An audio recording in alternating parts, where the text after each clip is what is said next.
านหินเด้อ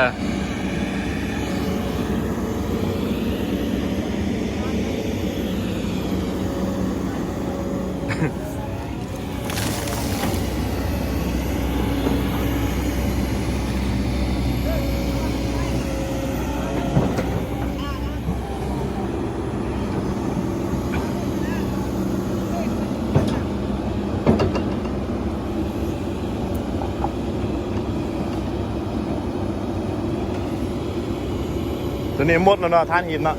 ตัวนี้บ่มีแล้วเนาะท่านหินเนาะจังหวะเราบอกให้จกนี่ประมาณเม็ดนึงมันผมมีแล้วก็หมด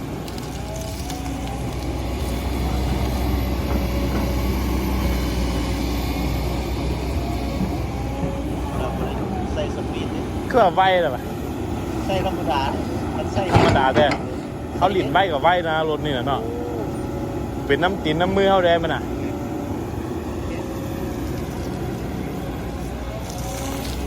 เนี่ยรถเจ้านิดๆโมไว้เนาะตัวนี้คือสปีดเด้นี่นะเสียงมันก็แห้งล่ะ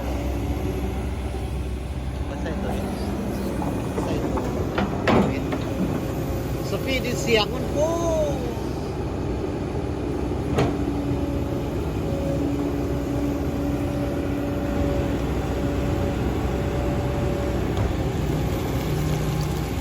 เขียวมันคาเขาเขียวมันอ่ะ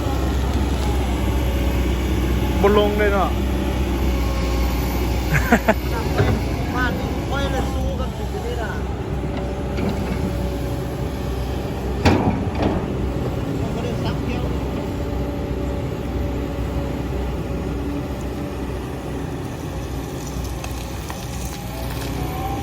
ทานหินเด้อจกทานหิน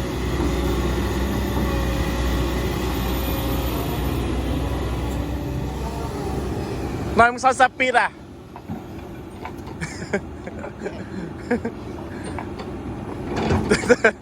ติดมือบนเทียงติดมือบนเทียงไงเป็นนั่นน่ะจิกซักอยู่นั้นใส่เลย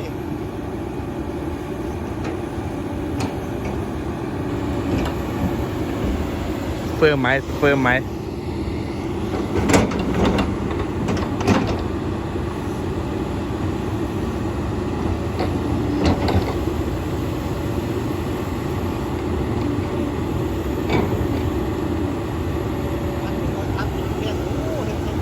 ขนาดเนี้ยไม้กว่าเนี้ย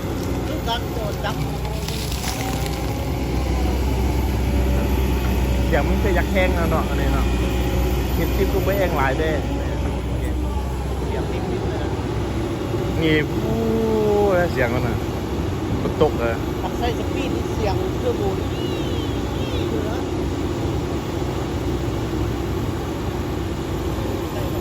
เลยเป็นลิ้นอะไรเด้เลยเป็นล้อเด้มีข้ามไปโลดเลยข้ามระวังนอน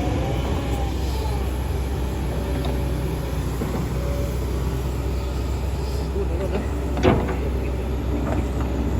เขาดินนะเด้อ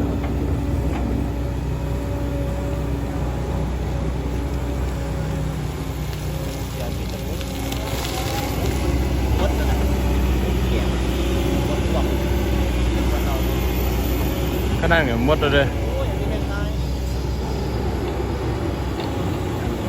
วัง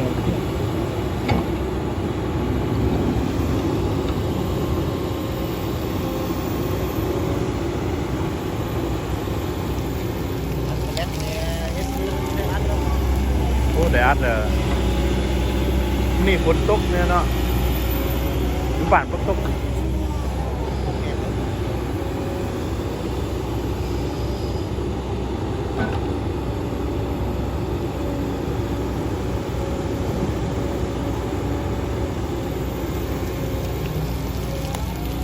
เทโบร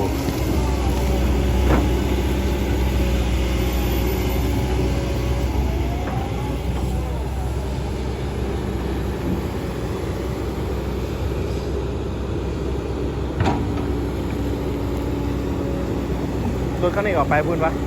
เอาไปพุ่นแล้วเด้อยังคาดตักใส่ซักอีกอ่ะ